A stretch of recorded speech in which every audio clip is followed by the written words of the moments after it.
We're back for part 2. All right, so part 2, we have the ball that we made after the clay's been wedged. And we're going to make a giant pinch pot. Okay, guys, this is going to take some hand strength on your part.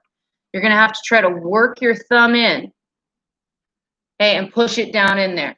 Don't push it too far to the base. You actually want to leave your base pretty thick, okay? And we're going to just gently squeeze our way around. And it's going to feel like you're not doing anything as you flat finger squeeze all the way around. But little by little, it's going to get wider.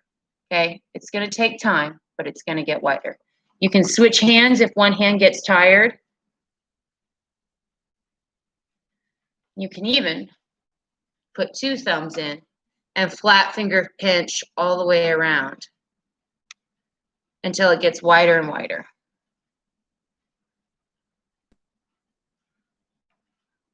I'm starting to get some cracking here. I've got my water nearby. I'm just going to hydrate it.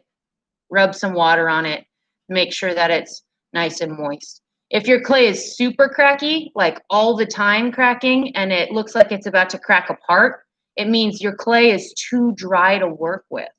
So you need to cut it up, add water, squish it back together, and it'll be slimy, then sticky, then perfect.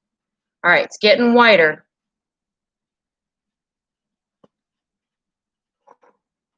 Working up a hand sweat. All right. And I'm going to be pushing down and out on the rim because I want this to come out. Okay, I don't want it to go straight up. I want it to go out. So I'm going to start stretching the clay outward as I pinch because this is going to give me the distance. You can even push down and smear it outward.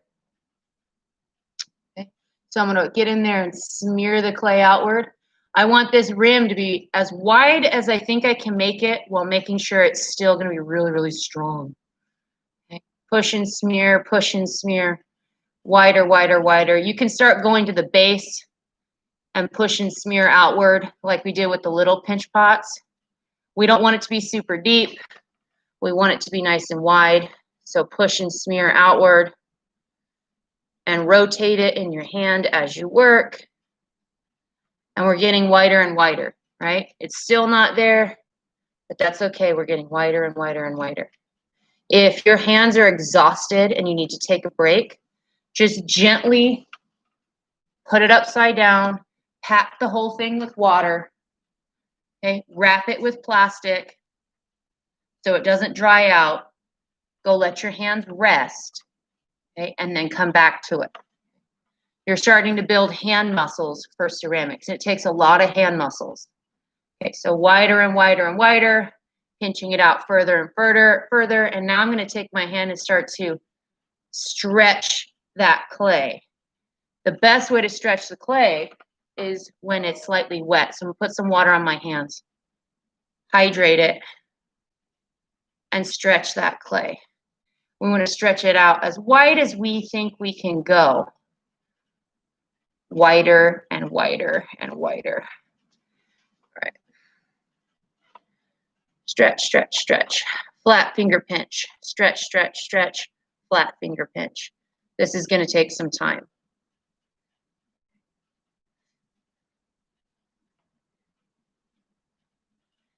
And you can, this way I reversed my hand to put my flat fingers on the inside and my thumb on the outside.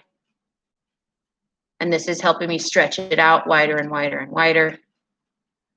If you want a good comparison, you can always grab a bowl from your cupboard and see how big the bowl from your cupboard is. Okay. And remember, you want it to be a little bit wider than what you see because clay shrinks. Okay. Now I'm just pushing and smearing. Okay. I'm pushing and smearing, and I'm working on that inside shape. I want that inside shape to be as round and clean and smooth as possible. So pushing and smearing, pushing and smearing. Don't make it too thin, otherwise it'll fall apart. Pushing and smearing, pushing and smearing. This is going to take some time. So in the next video, I'll probably be doing a little bit more of this pushing and smearing. And then we'll talk about refining your shape and making your shape look good. Okay, so we're getting there. We're getting there. Join me back for part 3, and I'll show you how to refine this shape. Okay, so far I have kind of a lumpy, irregular pinch pot that's really, really big, but we're not done yet. We're not close yet. Okay, so store your work upside down, hydrate, wrap it, and then join me back for part 3. Friendly reminder, keep a bucket of water nearby with a damp rag so you can wipe your hands nice and clean before you touch your computer, okay? You don't want to have sticky, icky clay hands when you touch your computer. All right, I'll see you back for part 3.